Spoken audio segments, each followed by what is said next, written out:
From educational software to virtual adventure-based 3D worlds for kids ages 3 to 10. It's a blend of learning and entertainment. Thanks so much for joining us. I'm your host, Marie Choi Kim. This is Common Sense, where we feature local Torrance businesses.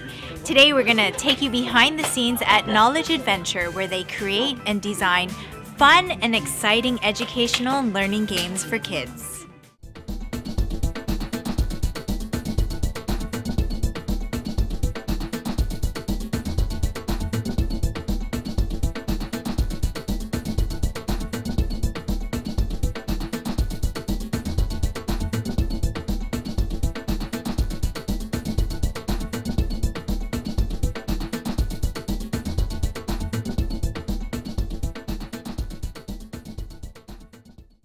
Today's learning tools for children are not what they used to be, and Torrance company Knowledge Adventure is heading that trend with products such as 3D gaming and fun educational software. The company was started in 1991 by Bill Gross of Idea Lab.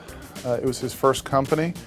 It was really designed to be the first educational CD-based retail product. So the first games were small little CD learning games.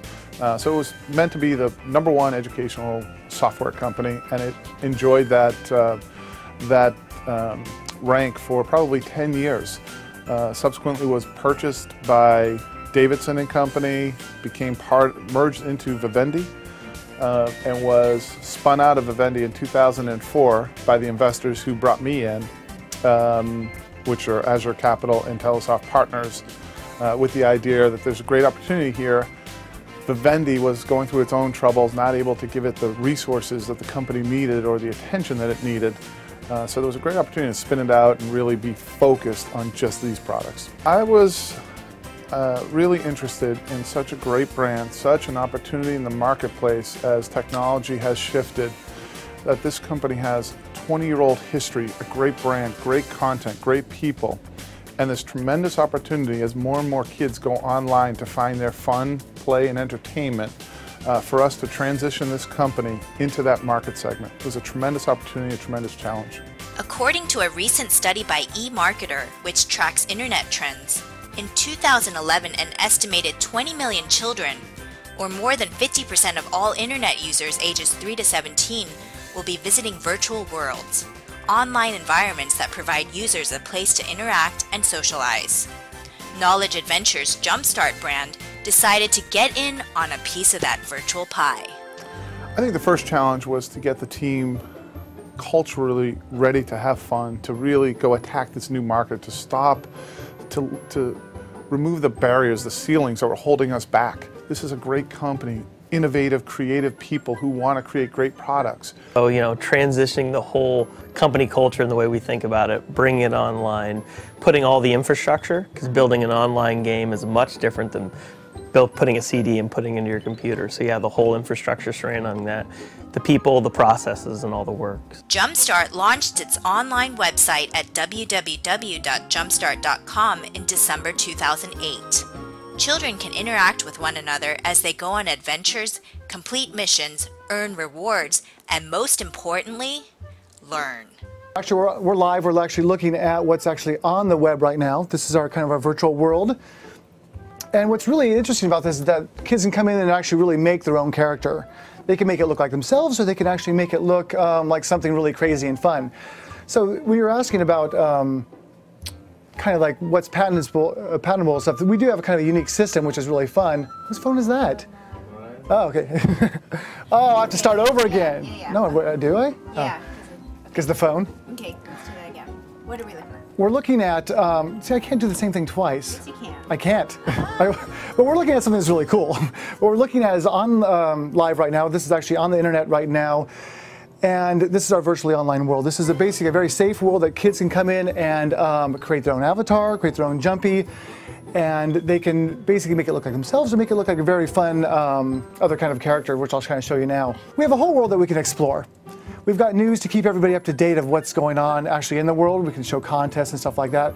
Again, it's a full world that we can explore. We can even like totally go through. And so jump what's pads. the object? What's he trying to do right now? Well, we have a lot of different like learning games, a lot of different adventures to go through. So basically, if we're looking at Adventureland, this is good for ages 4 through 8. Okay. And this is, you can go through there and actually learn things like this. Let me see if I can go to it here. Let's take a look here. So we've got things for preschoolers, we've got things for all ages.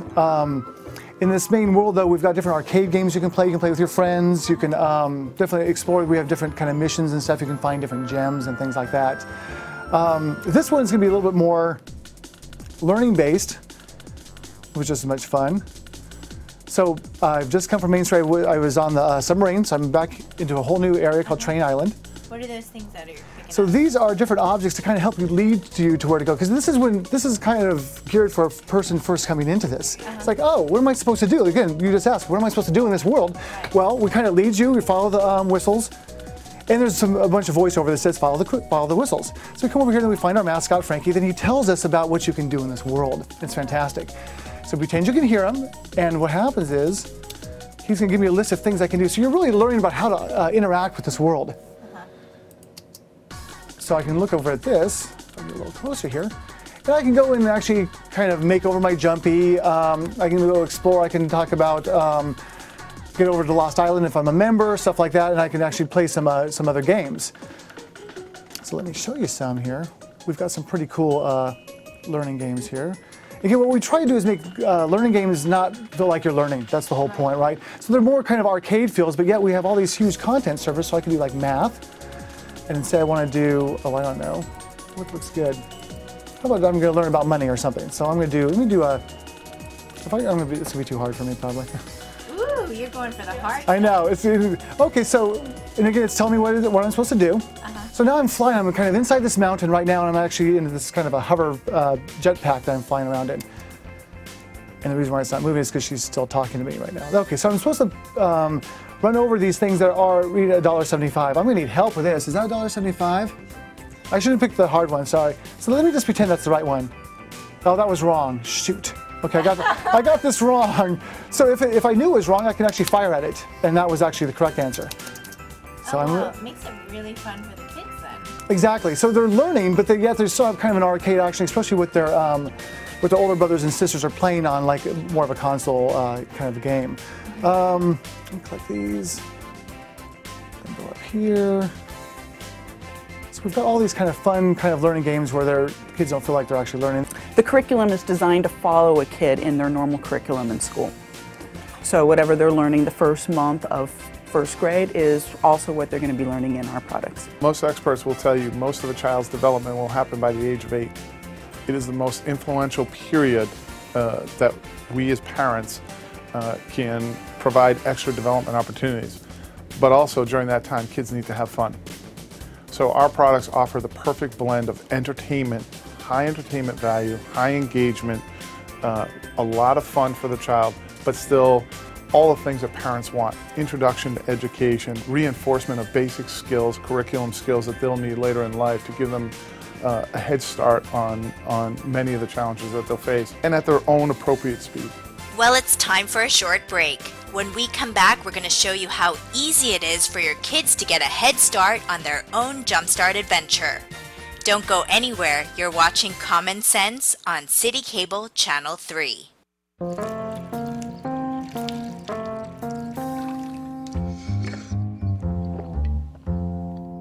Here, kitty, kitty. Here, kitty, kitty, kitty. Here, kitty, kitty. You'd think it would be easy to tell which kids have trouble with their eyesight. But that's not always the case.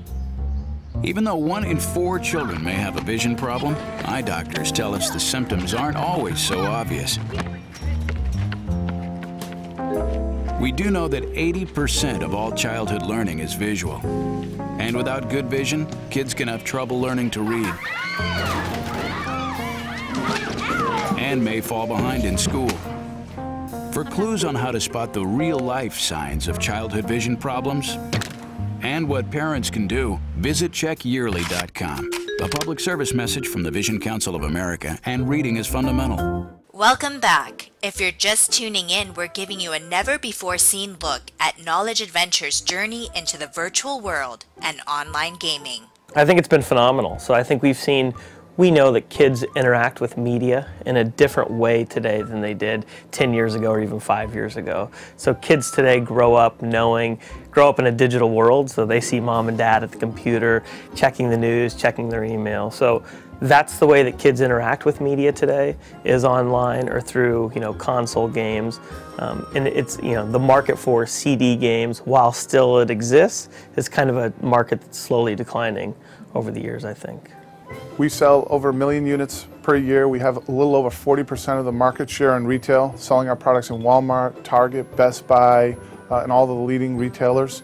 We don't release our financials as a private company, but I can say that our website, we've launched our new online game, jumpstart.com. That has grown from launch at zero, December 1st of 2008, to a little over 500,000 unique users coming to our website last month.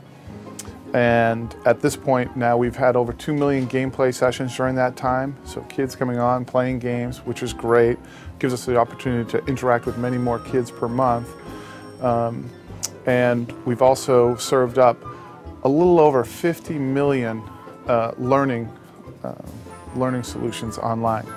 So that's a great opportunity for us to learn what kids are doing and interact with them in ways that we haven't before. It's a subscription base, so it is free, so a lot of our content is free, and then what we do is we keep adding premium content, so more learning games, more educational value as you kind of move through the game. So parents can go ahead, it's a really good environment for free that parents can let kids interact with, but if they want more, there's a subscription model that on a monthly basis parents can pay and let their kids have access to more content. You can actually see up and around, we have Frankie, who's our mascot. He's kind of our Mickey Mouse, if you will. He's been around for years, and he's actually gone through some changes. He's got pants now. This is great, because before he didn't have pants. So now he's got pants. We've actually redone our characters. They're a little more hip, and they're now, they're more up, and they're more with it. They're hip, I don't know what you want to call it. Our old stuff is that they're kind of young, and they're just kind of dated. What's great about our characters is that Frankie never ages. He's our mascot. He basically helps the children through the online world and stuff. He's always your go-to guy. We have these other characters. We have Eleanor, who's an elephant. We've got these other characters that are very, they all have their own personalities. And they do grow up. We have like the preschool version. They actually grow up to like their kind of more superhero look. We got Hops, who's more of an like an inventor. CJ, which is our more Indiana Jones, our adventure kind of guy. We have age-appropriate games. Each of our games are really geared to a very specific age, because we know a 4-year-old is much different than a 10-year-old. So we have Storyland for 3 to 5-year-olds. We have Adventureland for 5 to 8-year-olds. We have Futureland for 9 to 10-year-olds. And those are deep, deep silos of content, gaming content that we provide to each age range. So when we first decide to come up with a product, we'll look at things like what age range do we want to design the product for, or what curriculum do we want to cover, and then we'll start having some kind of design ideas that we'll throw around. As soon as we have something that we really like, we'll kind of create a top outline of how we think the game should play. Then we'll have some committees that meet on it and decide, is that the right product to do? And then once that happens, we start kind of flushing out the whole design to figure out exactly what we need, what are the characters that are going to be in the product, what are the exact skills that we're going to try to cover in the game, what is the action, what kind of gameplay do we want? Do we want platforming kind of? Or do we want more puzzle-oriented type games? Or do we want a combination of it? Is it going to be a game that's a little bit more focused towards boys? Or do we want a game that's kind of more focused towards girls, so there's more creative types of gameplay? Usually for our world products, we combine it all as much as we can so that there's a little bit for everybody. Then we'll also look at how do we level the game. We want to make sure that kids that are 3 or 4 have a good experience, so that they're not trying to use there isn't a lot of motor skills that are necessary. They can just use the mouse and do a lot of click and explore. A lot of repetition. Those kids, they like to do the same thing over and over. For the older kids, though, we want kind of more of a story experience. That's where we have missions. So that the characters, they interact with the characters tell them where to go, what to do, kind of gear them in the right area of things to play in the game. And then for the older kids, we definitely have more action-oriented gameplay, similar to what the kids are playing on, their consoles. So we help kids learn while at the same time letting them have fun. And I think that's the real obstacles. How do you give kids an environment where they can learn things, but yet they still think they're having a great time? And I think that's where the folks here in the history of this company, they've really been able to hit a home run and being able to balance that educational versus entertainment value.